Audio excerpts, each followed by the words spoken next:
Ok, c'est bon. Dans cette vidéo, je vais te montrer 4 outils d'intelligence artificielle que j'utilise pour traiter n'importe quelle image avant de travailler sur un visuel. Et je suis persuadé et convaincu que la quatrième, ou du moins le quatrième outil, va beaucoup te faire plaisir. Si tu es nouveau, prends un moment pour t'abonner, pour liker, pour partager. Ça me ferait énormément plaisir. Le premier outil, tu le connais certainement, ça s'appelle ChatGPT. ChatGPT est un outil qu'on utilise généralement pour converser avec l'IA en vue d'avoir des réponses à nos préoccupations. En plus de cela, ChatGPT a aussi la possibilité de pouvoir nous générer des images. Tout comme ça peut nous générer des images, ChatGPT peut aussi nous traiter les images. Alors, ce qu'on fera, c'est qu'on va aller directement dans le logiciel et on va prendre une image que j'ai eu à considérer tout au long de notre exercice. On va ouvrir notre logiciel ChatGPT ici. Et on va importer notre image. On va importer notre image et on va lui demander très simplement de traiter, considérer cette image parce que c'est important. On peut aussi ajouter à la fin 4K au format carré. On envoie. Vous allez remarquer, bon, déjà l'image, je vais l'ouvrir afin que vous voyez qu'elle n'est pas de bonne qualité. Voilà l'image. Lorsqu'on essaie de zoomer sur cette image, on va remarquer qu'elle est énormément pixelisée, je dirais même floue. Et parce qu'elle est floue, on ne peut pas vraiment travailler avec cette image sur un visuel, par exemple, si nous voulons créer un visuel pour nous ou même pour notre client. Donc, c'est important de passer par ChatGPT afin de pouvoir voir le rendu qu'il va nous donner. Donc, on va patienter quelques secondes. Très bien, on va remarquer ici que ChatGPT a fini de traiter l'image et nous a donc fait un rendu. On va télécharger le rendu, on va télécharger dans le bureau et puis on va voir ce qu'on aura à la sortie. Donc on va un peu ouvrir l'image et puis on va remarquer que l'image, elle a été bien traitée. L'image est beaucoup plus présentable, beaucoup plus propre que ce qu'on avait tantôt. Sauf que le bémol ou du moins la difficulté avec ChatGPT, c'est que si tu as un lot d'images de 4, de 5, de 10 ou de 20 images que tu vas devoir traiter pour travailler sur tes visuels, tu seras obligé de passer sur une version beaucoup plus payante. Donc, tu seras obligé de payer un abonnement tous les mois parce que l'abonnement gratuit te permet seulement 3 images par jour, que ce soit génération, bien traitement, tout ça inclus. Donc, ça reste un gros problème à ce niveau. Le deuxième outil que je veux partager avec toi vient en quelque sorte pallier le nombre d'images que tu peux générer ou même traiter par jour. Ça s'appelle simplement Krea.ai. Donc, on va aller dans Google et on va taper Krea.ai afin de voir ce qu'on va nous donner. Krea.ai. Ok, voilà, c'est ici. Bon, on peut directement aller sur le modèle INSER parce que INSER veut simplement dire améliorer. Donc, on veut améliorer, on passe directement dans INSER, on ouvre de nouveau.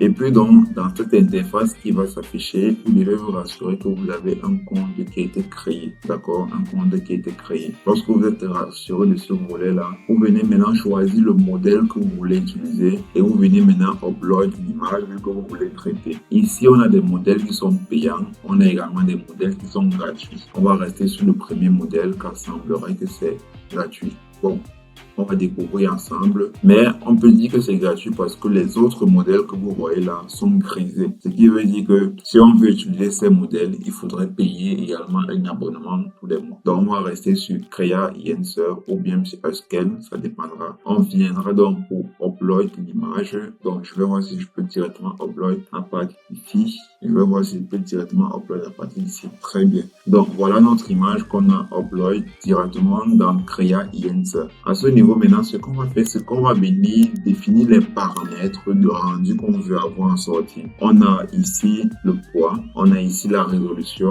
on a ici le prompt qui va venir apporter pas mal de précision au rendu qu'on veut avoir en sortie. Et un peu plus en bas, on a d'autres paramètres que je vais vous demander de ne pas trop toucher. On peut simplement venir augmenter la force, mais le reste, bon, la clarté aussi, mais le reste, on peut les laisser tels que c'est. On vient maintenant sur INSER, on clique ici, ou bien directement là, ça dépendra absolument de vous. Vous allez maintenant cliquer et vous allez patienter que le travail puisse avoir lieu.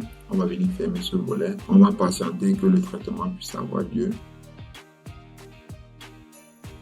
Excellent. Donc, à ce niveau, on remarque que l'image, elle a fini d'être traitée. On a la possibilité de prévisualiser de la gauche vers la droite. Là, ça devient intéressant parce que on a un rendu beaucoup plus réel. Mais sauf qu'il y a un deuxième bémol qui se produit avec ce modèle. C'est que ce modèle-ci a une mauvaise capacité de pouvoir déformer l'image. Donc, ça veut dire quoi? Si l'image que tu veux utiliser est une image que tu as juste téléchargée et que tu vas travailler, ok, ça passe. Cependant, si c'est une image personnelle ou même l'image d'un membre de ton entourage que tu veux traiter ou par exemple considérer dans la conception d'un tableau, là c'est totalement déconseillé parce que tu vas remarquer que énormément de choses ici ont été changées. Et lorsque j'essaie même de zoomer sur les doigts de la personne, je vais remarquer que ça fait un gros bordel. Les doigts ont été mis à l'envers et ça pose un sérieux problème. Une solution plausible avec ce modèle est que tu viens dans ton fond, tu viens préciser certaines nuances ou certaines exigences que tu aimerais en sortir. Ou alors la deuxième solution serait simplement de tester un autre modèle qui va te permettre d'avoir probablement le rendu que tu veux. Alors ici, on va remarquer qu'au niveau des réglages, on a uniquement deux réglages tels que la résolution et le sharpness. On va simplement venir augmenter légèrement le sharpness et on va relancer IENS. Ici maintenant, on va patienter encore quelques secondes afin que ça puisse traiter l'image et probablement nous donner un rendu beaucoup plus satisfaisant. Vous allez ici voir la nuance qu'il y a entre ce modèle Upscale et le précédent qu'on a eu à utiliser avec Kria IENS. Ok, là le traitement a fini d'avoir lieu. On va passer de la gauche vers la droite. Et là maintenant, vous allez remarquer que premièrement, l'image a été traitée. Et deuxièmement, on a une meilleure netteté, un meilleur rendu que ce qu'on avait tout à l'heure. On peut le remarquer très bien lorsqu'on essaie de zoomer sur l'image. On va constater que l'image est de très bonne qualité. Les doigts n'ont pas changé. Et tout ce qui va avec, ce qu'on aura fait, c'est simplement de venir ici pour télécharger l'image et ensuite on l'utiliser sur notre logiciel de conception favori. Donc, voilà pour ce qui est du deuxième outil. Il y a de cela 2 ans, c'était totalement gratuit. Donc maintenant, si vous voulez l'utiliser, vous devez simplement l'utiliser. Et constatez qu'on a 4 traitements par jour. Vous allez faire vos 4 traitements. Revenez la journée qui suit, faire à nouveau vos 4 traitements et ainsi de suite. Pour celui qui a une masse d'images, ça pose encore un réel problème. C'est là maintenant qu'on va aller sur le troisième outil d'intelligence artificielle que moi j'utilise également pour d'autres traitements en fonction des besoins. Cet outil, autant pour moi, s'appelle simplement Google AI Studio. Google AI Studio est 2 modules différents avec Gemini. C'est toute une interface qui permet vraiment de faire un masse de travail. Donc Google AI Studio, le voici et on va patienter. On va venir là pour lancer. On va se connecter parce que c'est important d'être connecté avant d'utiliser. Je ne vais pas l'utiliser se connecter avec un compte. C'est important d'être connecté avec un compte Google Drive ou du moins d'un compte Google. On va patienter ici que ça puisse charger. On va lancer. Très bien. Donc là, maintenant, mon compte est connecté. Et une petite remarque que vous allez faire, c'est que au niveau de mon compte, je suis sur une version pro. Ce qui veut dire que si vous voulez utiliser pleinement ce modèle ou alors pas ce modèle, cet outil, vous devez avoir un compte pro, un compte payant tous les mois. Pour avoir un compte payant, vous devez juste le venir dans... Bon, vous avez 2 choix, soit avec une clé API ou directement à partir de l'abonnement Google Drive. Donc, je suis passé par Google Drive, j'ai pris une version pro qui m'a permis de pouvoir accéder à cette fonctionnalité. Alors, si on veut maintenant générer l'image, par exemple, ou alors traiter une image, on va venir au niveau de la playground. Je crois bien que c'est là, ça n'a pas changé, je pense. Donc, on va cliquer là et patienter. Très bien.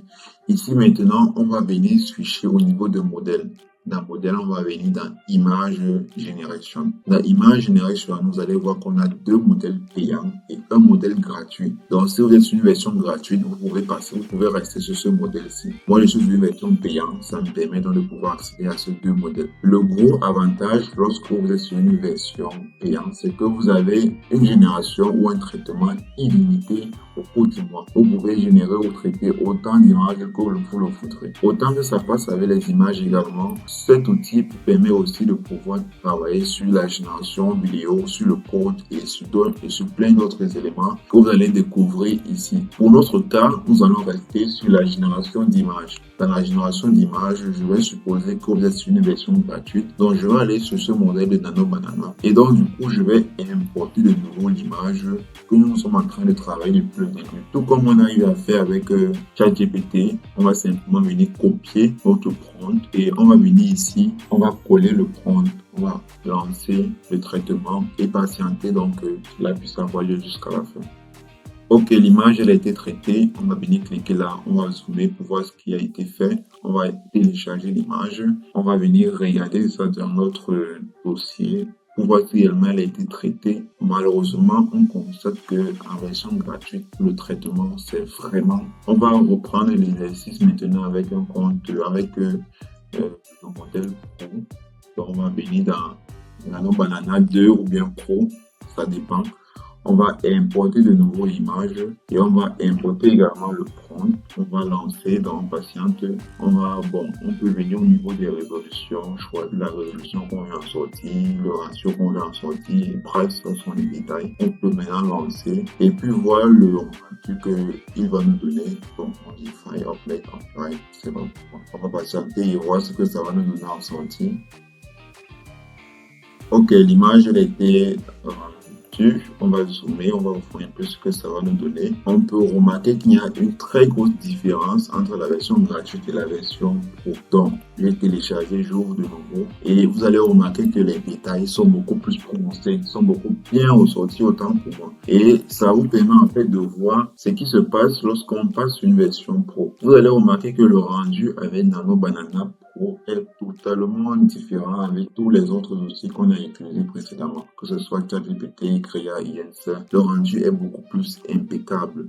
Donc, si vous avez la possibilité, passez sur une version Pro. Ça va vous permettre de pouvoir générer autant d'images que vous le voudrez ou de traiter, bien sûr. À ce stade maintenant, vous allez remarquer que les outils qu'on a utilisés jusqu'à présent sont des outils qui fonctionnent uniquement avec la connexion Internet. Donc, sont dits online. On arrive à un niveau où on n'a pas vraiment les data pour pouvoir générer d'images parce que ça arrive ou alors que la connexion dérange énormément. Il existe une alternative en offline qui vous permet de pouvoir traiter efficacement toutes vos images et également en illimité au cours du mois. Cet outil, je l'ai appelé Topaz Photo AI Pro et c'est la version 2026 que j'utilise. C'est aussi un modèle d'intelligence artificielle avec cette particularité de pouvoir donc traiter les images automatiquement et rapidement sans toutefois utiliser de connexion Internet. Donc, on va venir fermer à ce niveau. On viendra également fermer à ce niveau. Et ce qu'on fera, c'est qu'on va venir ouvrir notre logiciel qui se trouve là, Topaz Photo Pro 2026. Donc, on va venir cliquer dans Topaz. On va patienter quelques secondes le temps que ça puisse changer, bien évidemment. Donc, on va patienter, on va cliquer de nouveau, on va patienter que ça puisse changer. Très bien. Et voilà donc l'image qui a été chargée. On va remarquer, si on vient par exemple dans Elle à propos de ce logiciel, on verra que nous sommes sur la version 1.2.1 2026. Et si on vient regarder un peu tout là-haut, on remarquera que nous sommes sur la version Pro. Pour être sûr que nous sommes sur une version Pro, sur l'angle droit, on verra que ici, on nous fait savoir que l'abonnement va expirer en 1970. Donc, on nous dit que ça ne va jamais expirer. Sauf que ça peut expirer si vous ne respectez pas certains codes en lien avec ce logiciel. Parce que oui, ça a des codes et c'est vraiment capricieux. Mais lorsque tu réussis à comprendre ces codes, que ce soit au niveau de l'installation, parce que l'installation est beaucoup plus complexe, lorsque tu réussis à comprendre ces codes, tu peux utiliser ton logiciel autant de fois que tu le voudrais. Donc, on va venir donc importer notre image et voir ce que ça fait. Lorsqu'on importe l'image, on va remarquer deux choses. Au niveau de la palette droite, on va voir que l'image est en train d'être analysée par le modèle d'IA. Lorsque l'analyse a été terminée, on a la possibilité d'ajouter un filtre et faire donc le traitement manuellement. Or, vu que je ne suis pas un expert dans le traitement d'image et que je veux que c'est le modèle d'IA qui fait le taf pour moi, je vais simplement venir au niveau de autopilote et je vais venir cocher cette case. Lorsque je vais cocher cette case, je vais remarquer tout en bas que le modèle va d'abord faire une prévisualisation, va essayer de retrouver chaque élément dans l'image. Et après donc avoir fait la recovery, il va donc commencer à traiter et à me donner un rendu beaucoup plus excellent. Donc, on va patienter ensemble et on verra le rendu qu'on aura à la fin. Très bien, l'image elle a été traitée et vous allez remarquer que on a un très très gros changement entre le précédent et l'image qui a été traitée.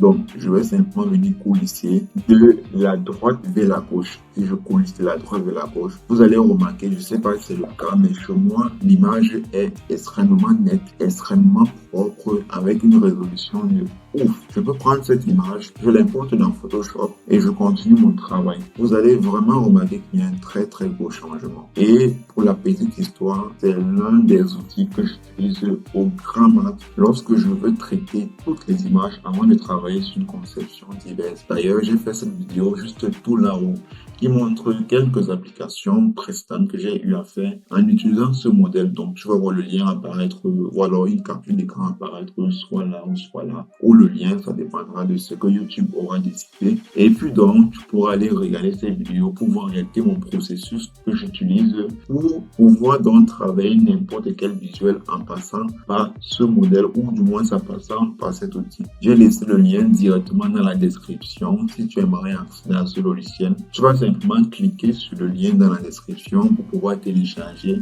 et pour pouvoir donc l'utiliser. Ayant conscience de la complexité dans l'installation, j'ai également laissé un autre lien qui va te permettre d'accéder à la configuration que j'ai eu à utiliser pour pouvoir donc installer le logiciel et éviter que je puisse tomber sur les caprices de ce logiciel. Parce que évidemment, comme je disais tantôt, il y a beaucoup de caprices en lien avec ce logiciel que si tu viens mal, tu vas télécharger, mais tu vas avoir des messages d'erreur, par exemple, qui vont te demander d'acheter la licence ou tout simplement que ça ne va même pas fonctionner. C'est à toi de voir comment est-ce que tu vas gérer ce logiciel. Donc, c'est tout pour cette vidéo.